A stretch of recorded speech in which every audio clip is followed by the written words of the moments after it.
Last week, Watford hosted the annual conference of the Bilderberg Group, a gathering of influential people, many from the worlds of politics and business. You may not have heard about it, though, because this is an organisation that does not court publicity or host news conferences. Media coverage, therefore, is minimal, and that frustrates viewers such as Marie Anderson, who wrote, "I would like to know why, as a mainstream channel, you have not covered the secretive Bilderberg conference. This is of huge interest to people, and I find it bizarre, to say the least, that you have not covered it in your news bulletins." One BBC programme which did address the conference was last weekend's Sunday Politics, which invited on the American radio host, author and conspiracy theorist Alex Jones. His discussion of the Bilderberg Group with journalist David Aronovich provided a lively encounter. What have I discovered about Bilderberg? The BBC was able to get the documents decades ago that they helped found the Euro, which was actually a Nazi German plan to take over countries economically. No, that's on record. You let him speak now. Well, sir, I saw one of your ministers say this, though. No, Alex, I'm here. It's tyranny. No, shut up. I'm here to testify that your head was not cut off. The problem is that conspiracy theories like this are believed in. Hey, listen, I'm here to warn people. You keep telling me to shut up. This isn't a game. Okay, our government in the U.S. is building FEMA camps. We have an NDAA where they disappear people now. You have this arrest for public safety, life in prison. You are the worst person I've ever interviewed. No, it's basically off with their heads, disappear David, thank you for being with us. Infowars.com. It's 11:30. You're watching the Sunday Politics. We have an idiot in the program today. Coming up in just 20 minutes. You will not stop the Republic. Humanity is awakening. Infowars.com. No. You guys are... The interview soon went viral, as they say, with both the programme's presenter and editor pointing people towards it on Twitter. One of many who watched it around the world was Mike Powell, who emailed, "As an American, I must apologise for Alex Jones's crude, disruptive behaviour. He is viewed as a joke and a loon here as well, and I only hope your viewers do not judge us all based on his lunacy." But others felt the Sunday Politics and its presenter were to blame. Gordon McGinn from Troon emailed, "Andrew Neil concluded the interview with banal school playground gesticulations, infantile mockery. He seemed to lack any interest or ability in sensitive questioning and seemed singularly intent on ridicule. His behaviour completely stripped the programme of any serious investigative journalism."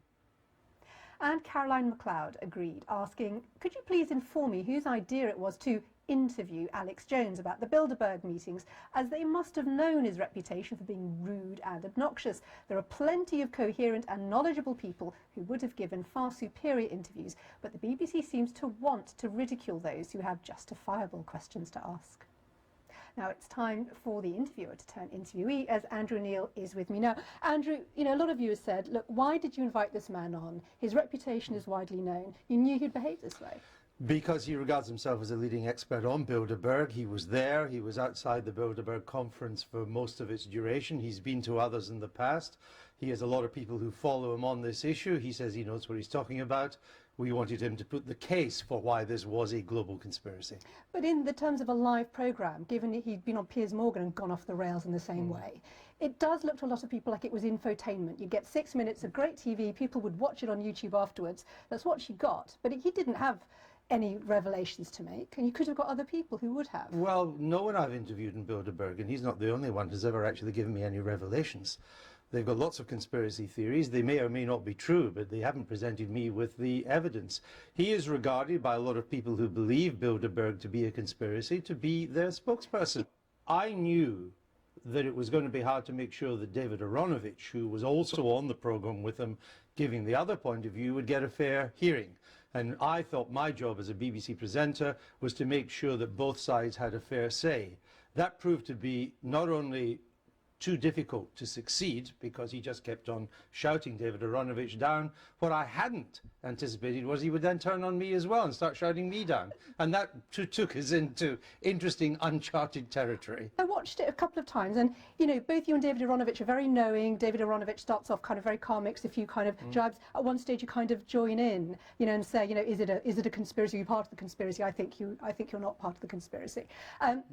and then you have to call him an idiot. You have to tell him to shut up. Now, again, some of the complaints were specifically about the fact that you end up using that language, which looks like sneering, which looks like you're setting it up as a bit of entertainment. First of all, the interview began with perfectly legitimate questions. Could you explain why Bilderberg is a conspiracy? What has it done? We continued in that vein, but got nowhere. And he then just went off on a rant, which in many cases had nothing to do with Bilderberg. He then not only began to rant over David Aronovich, he began to rant over me too, as I was trying to link to the program. I was quite worried that it was going to turn very, very nasty. I mean, he was turning very hostile and aggressive, and I didn't want that to happen, so I kept smiling throughout. I tried to make a bit of a joke of it. That's what we do, and that was to try. And also, by this time, he was off camera. And actually his mic had been shut off, but he was shouting so much that he picked it up on my mic. So I thought the best way to handle it was to make light of it, to say, well, we've got a bit of an idiot on the program today shouting these things. Well, you say that, well, hold on. You say they've offended a lot of people. I'm sure they've offended some, and there's some people who also like to be offended. I have never had a reaction to anything I've broadcast in my life like this. Positive reaction. So the Looney Just you don't have a problem with, you don't think that was It was an attempt to keep making the thing light and not to let it go too heavy. One brief thing, Charlie Skelton was originally booked on the show, and he wrote a piece saying, before the show I told the producers what would happen, this isn't journalism, this is sport. And he thinks it was an attack on measured thinking. Yeah, well, look, all programs have a range of people they think of inviting on, and they then make a decision who's to come on. The ones who are not chosen to come on can sometimes be disgruntled, and I'd file Mr. Skelton under D for disgruntled.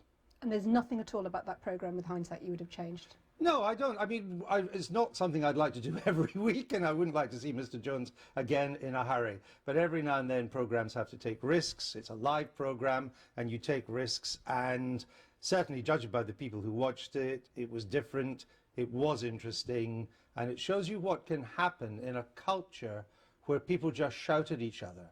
And so much of American media now is people shouting at each other. And if you want a lesson, probably of a road Britain shouldn't be going, that's a good 6 minutes to watch. Andrew Neil, thank you very much. Thank you.